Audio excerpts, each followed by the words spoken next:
Hello everyone, स्वागत है आप सबका करंट अफेयर्स विद नम्रता में। मैं हूं नम्रता और आज है 15 अगस्त 2026।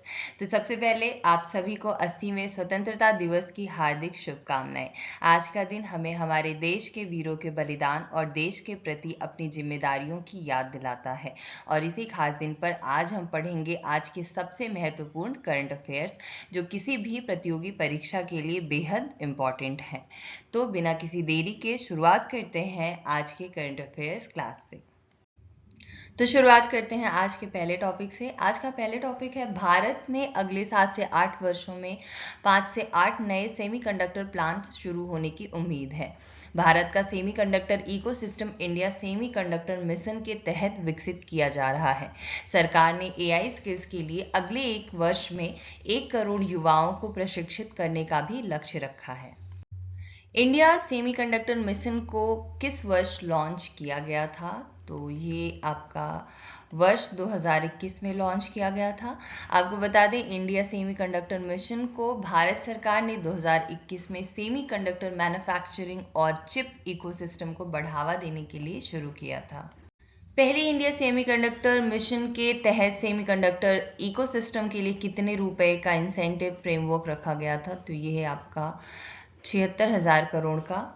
पहली आईएसएम के तहत 76,000 करोड़ का इंसेंटिव फ्रेमवर्क रखा गया था, जिसमें एलिजिबल सेमीकंडक्टर प्रोजेक्ट्स को 50% तक फिस्कल सपोर्ट दिया जा सकता था। अब बात करते हैं एक और इम्पॉर्टेंट टॉपिक की, जो कि भारत ने भविष्य की एनर्जी सिक्योरिटी और क्रिटिकल मिनरल्स को प्राथमिकता दी है। चिप्स, एआई और डेटा सेंटर्स की बढ़ती बिजली ज़रूरतों के कारण ऊर्जा सुरक्षा महत्वपूर्ण है।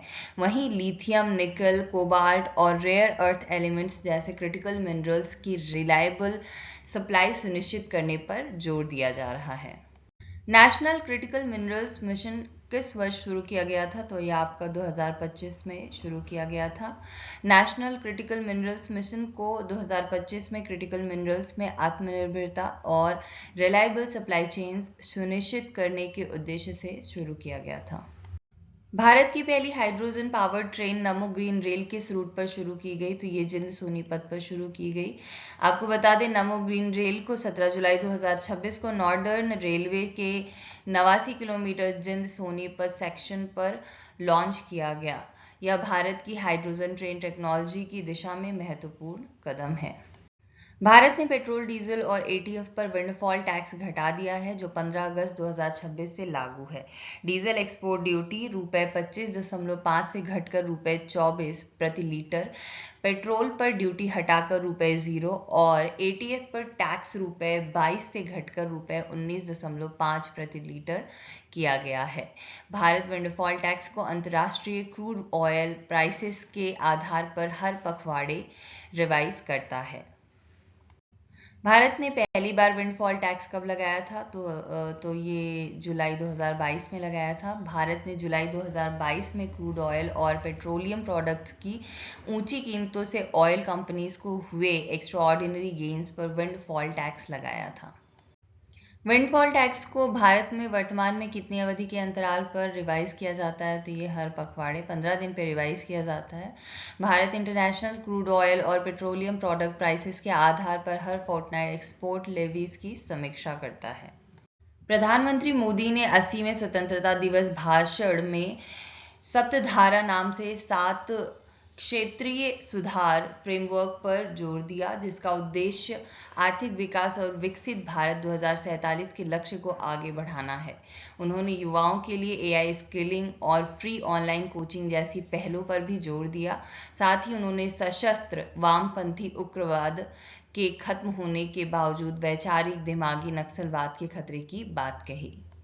कॉर्पोरेट कार्य मंत्रालय ने प्रधानमंत्री इंटर्नशिप योजना के तहत युवाओं को बेहतर इंटर्नशिप अवसर देने वाली कंपनियों को सम्मानित करने के लिए पीएमआईएस इंडस्ट्री अवार्ड्स 2026 आयोजित किए। इसका उद्देश्य युवाओं में इंडस्ट्री रेलेवेंट स्किल्स विकसित करना और फ्यूचर रेडी वर्कफोर्स तैयार करना है। PMIS इंडस्ट्री अवार्ड्स 2026 में ओवरऑल इंडस्ट्री चैंपियन का पुरस्कार किस कंपनी को मिला? तो ये आपको महिंद्रा एंड महिंद्रा को मिला। आपको बता दें महिंद्रा एंड महिंद्रा को PMIS के तहत इंटर्नशिप्स और यूथ पार्टिसिपेशन को बढ़ावा देने में नेतृत्व एवं उत्कृष्ट योगदान के लिए ओवरऑल इंडस्ट्री चैंपियन चुना गया।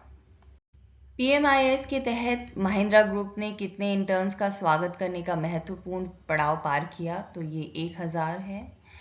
आपको बता दें महिंद्रा ग्रुप ने 1000 इंटर्न्स का आंकड़ा पार किया, जो राउंड सेकेंड में शामिल इंटर्न्स की संख्या से लगभग 5 गुना अधिक था। यह PMIS के बड़े स्तर पर विस्तार को दर्शाता है। तो आज के इस सेशन में बस इतना ही। अगर वीडियो पसंद आई हो तो प्लीज़ वीडियो को लाइक करें, शेयर करें, चैनल को सब्सक्राइब करें। मिलते हैं अगले वीडियो में कुछ और ऐसे महत्वपूर्ण क्वेश्चंस के साथ। तब तक के लिए नमस्कार।